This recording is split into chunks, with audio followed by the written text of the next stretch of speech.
दोस्तों इंडिया ने बना लिया है अपना ऑपरेटिंग सिस्टम मोबाइल के लिए जिसका नाम है भार ओएस। अब तक हम लोग डिपेंडेंट थे फॉरेन कंपनी के ऑपरेटिंग सिस्टम पे जैसे कि एंड्रॉइड जो कि अमेरिका का है, आईओएस जो कि अगेन अमेरिका का है। अब होता क्या है कि दूसरे देश के ऑपरेटिंग सिस्टम पे जब हम डिपेंडेंट रहते हैं तो होता यह है कि जैसे वार कंडीशन हो गया, मान लीजिए उसी कंट्री से वार हो गया है, किसी और कंट्री से वार हो गया, जैसे कि रसिया और यूक्रेन में हुआ था कि कई सारे अमेरिकन कंपनी जैसे एप्पल हो गया, एप्पल पे को सर्विसेज देना बंद कर दिया था रूस के लिए। और रूस जैसे बड़े देश में इस टाइप का जब बैन लगता है या फिर इस टाइप का चीजें होती है तो उसमें भी इतना ज्यादा दिक्कत हो गया। तो भारत में ऐसा सिचुएशन जब आएगा तो उसे टैकल करने के लिए भारत ने खुद का एक ऑपरेटिंग सिस्टम बना लिया है जिसका नाम है भार ओएस।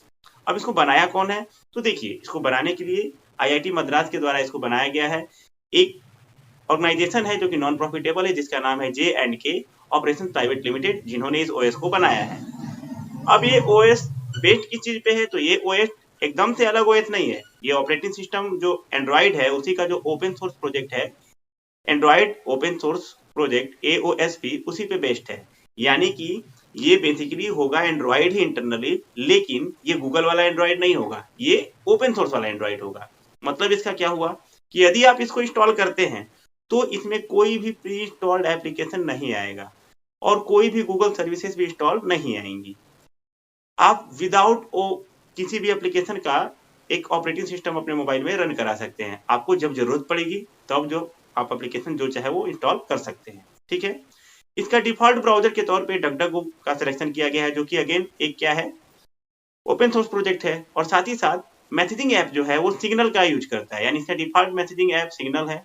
इवन इसके अलावा कोई भी इसमें डिफॉल्ट एप्लीकेशन नहीं है और इन दोनों एप्लीकेशन को भी आप अनइंस्टॉल कर सकते हैं। ठीक है, ये जो एप्लीकेशन ये ऑपरेटिंग सिस्टम है वो बेसिकली एंड्रॉइड यूजर में जो प्राइवेसी का जो इशू था एंड्रॉइड में और साथ ही साथ सिक्योरिटी का जो इशू था उसको दूर करने के लिए बनाया गया। यानी इसका प्राइम फोकस किस पे है? सिक्योरिटी और प्राइवेसी है। अभी फिलहाल इसको इंडियन गवर्नमेंट के द्वारा फंडेड किया गया इस प्रोजेक्ट को, और यूज किया जा रहा है किसमें? इंडियन गवर्नमेंट के अधिकारियों के द्वारा यूज किया जाएगा। और साथ ही साथ जो इंडियन गवर्नमेंट की जितने भी साइट्स वगैरह है, जितने भी प्रोजेक्ट वगैरह है, पब्लिक प्रोजेक्ट है, उसमें यूज किया जाएगा ताकि सिक्योरिटी और सारा इन्फॉर्मेशन जो है वो इंडिया में ही रहे। गूगल उस पे या फिर बेसिकली अमेरिका उस पे निगरानी ना कर सके। समझ में आ गया? ये क्या है एक्चुअली, इसका जो कर्नल होगा वो लिनक्स बेस्ड होगा। यानी इसको इस तरह से डिजाइन किया गया है कि इसको मल्टीपल डिवाइसेस में यूज किया जा सके। जैसे कि आप मोबाइल के लिए भी मोबाइल का एप्लीकेशन ऑपरेटिंग सिस्टम तो यूज कर ही सकते हैं, साथ ही साथ इसको लैपटॉप में भी यूज किया जाएगा। फर्दर कुछ एम्बेडेड सिस्टम होते हैं जैसे कि छोटे छोटे डिवाइसेस होते हैं, आपका आईओटी डिवाइसेस हैं, रेफ्रिजरेटर सिस्टम है, जिसमें एम्बेडेड सिस्टम के तौर पे भी इस ओएस का यूज किया जाएगा। और भी स्मार्ट वॉच वगैरह के लिए भी इसका यूज किया जाएगा।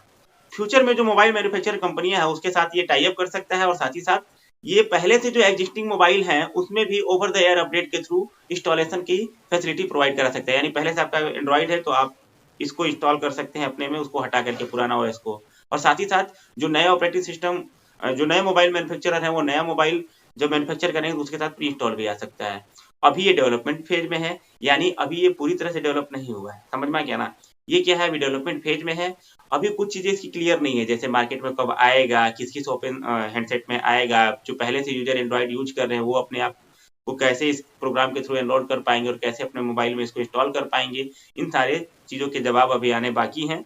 लेकिन न्यूज तो अच्छा है कि भारत जो है आत्मनिर्भर बन गया है मोबाइल ऑपरेटिंग सिस्टम पे। ठीक है, क्योंकि कई सारी कंपनियां जो हैं जब ऐसा कोई सिचुएशन आता है, ऐसा कोई क्राइसिस आता है तो दूसरी कंट्री में अपना सर्विसेज देना बंद कर देती हैं। जैसे रसिया और यूक्रेन में हुआ, तो ऐसा कोई कंडीशन मान लीजिए पाकिस्तान के साथ हमारा युद्ध है, चाइना के साथ युद्ध हुआ, तो ऐसे कंडीशन में अब भारत कम से कम ऑपरेटिंग सिस्टम मोबाइल जो है उसके बैन नहीं होंगे, उसके मोबाइल चलते रहेंगे। हाँ, गूगल की सर्विसेज बैन हो सकती है, हो जाए, क्या दिक्कत है?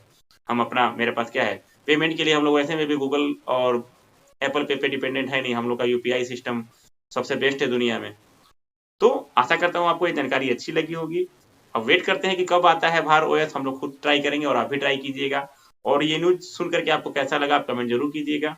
साथ ही साथ हमारे चैनल को सब्सक्राइब कर दीजिए और वीडियो को शेयर कर दीजिए ताकि और भी लोगों को पता चल सके। तब तक के लिए जय हिंद, जय भारत, बाय बाय।